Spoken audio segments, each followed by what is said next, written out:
Hello, it's Monika from Crafting with Cooling Lady, and I hope you have absolutely fabulous day. It is time for 12 days of Christmas in July, and today I'm going to show you how to create these two beautiful, sweet Christmas cards. And to create them, I use some nesting dies from my stash. If you want, you can use something similar, or you can use your trimmer to create a square or rectangular card. This collaboration is hosted by Monika, PaperMona, and there is also Katarina taking part in this collaboration. 12 days of Christmas in July. All the information are in the description down below, so go and have a look. Here I've got two big white circles using white card. This one is 300 GSM. I'm going to use my trimmer to get rid of the excess on one of them, and then it will be so much easier to create a fold using my scoring board from Crafter's Companion. So the idea for those sweet Christmas cards today was to create a plate full of gingerbread, because whenever I think about Christmas and something sweet, I always think about gingerbread, which I absolutely love. So here, as you can see, I've got beautiful blue circle and also white circle, which is slightly smaller. As you saw with the big blue circle, I actually use it to die cut the other element, and this way I save some beautiful card.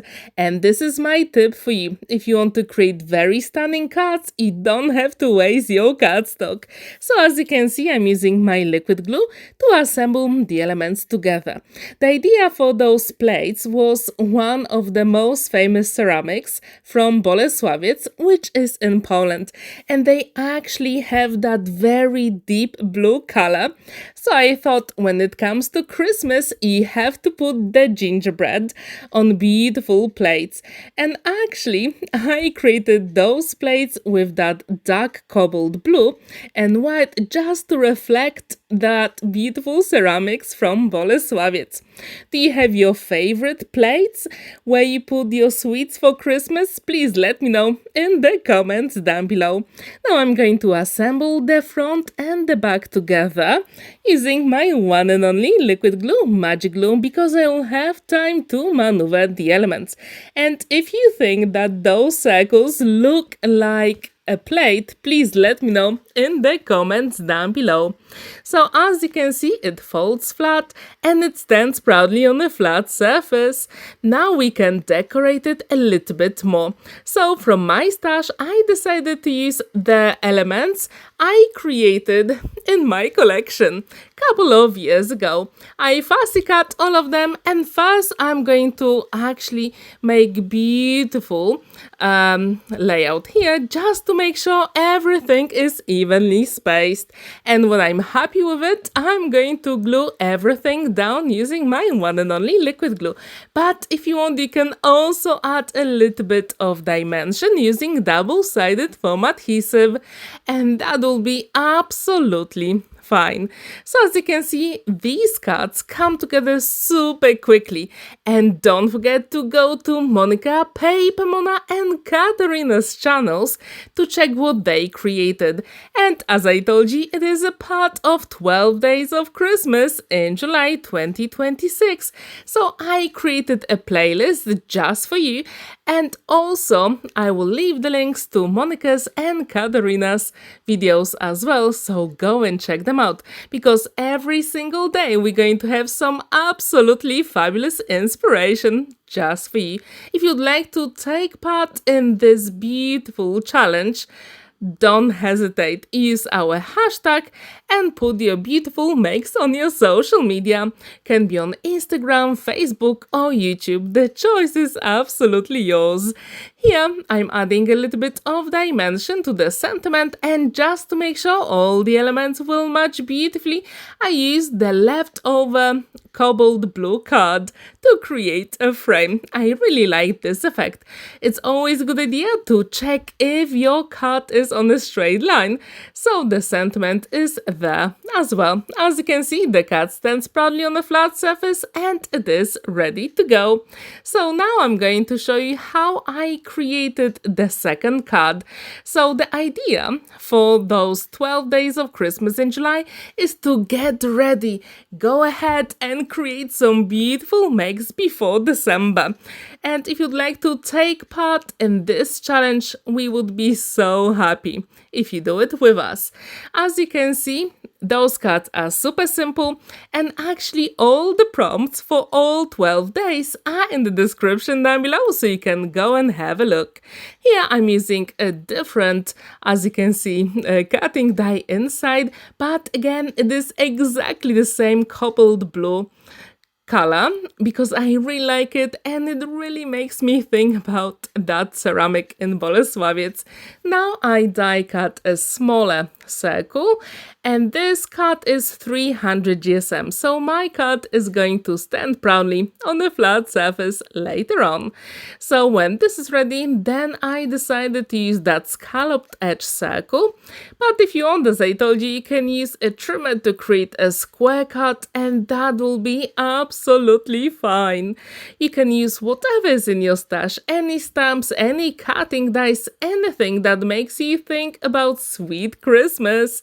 So here I'm using my liquid glue just to make sure I fill in all the elements here, and then it's a good idea to press gently. And when this is ready, I'm going to place it with the back of the card, and then from my stash I decided to use some stamps and cutting dies. Actually, these are pretty old now, but I absolutely love them.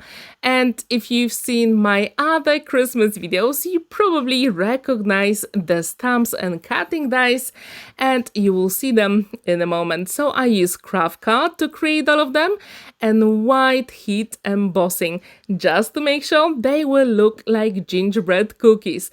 And these are from Paper Discovery. It is a pretty old set, but I think it is one of the best in the market. I think it is retired.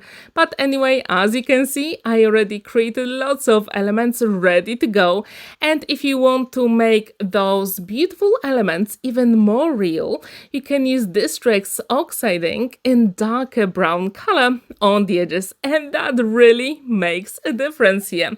I'm doing a dry run first, and when I'm happy with it, then I'm going to use my liquid glue to assemble all the elements together. Have you ever used gingerbread cookies for your Christmas makes? Please let me know in the comments down below, and maybe you have your favorite stamp set, collection, or actually die set. I'm really curious, so please let me know in the comments down below. And don't forget to check our hashtag and all the prompts for 12 days of Christmas in July, because we're going to bring you some absolutely fabulous inspiration. Now it will be time for a sentiment and the cut will be completed. As you can see, those cards are super quick, super simple, and you will be ready for Christmas very quickly. So when this is ready, again, I'm going to add a little bit of dimension using double-sided foam adhesive. And what's really good, you always add a few drops of liquid glue on a card, then place your double-sided foam adhesive, peel off the backing, and add a few drops of liquid glue as well. This way, the dry adhesive won't dry, so it will be there forever, which I really like. And always make sure it is on a level so the sentiment is exactly where you want it. And on those cards, there is plenty of space to write your message inside, because these are 7 3/4, which I think is a really good size for Christmas card. Please let me know which one do you prefer, the one with my fussy cut images from my collection or with the stamped and die cut elements. Please let me know in the comments down below. Thank you so much for watching and spending that time with me. Don't forget to like this video, give it a thumbs up and subscribe to my channel if you haven't already. And see you in tomorrow's video. Bye for now. Happy crafting!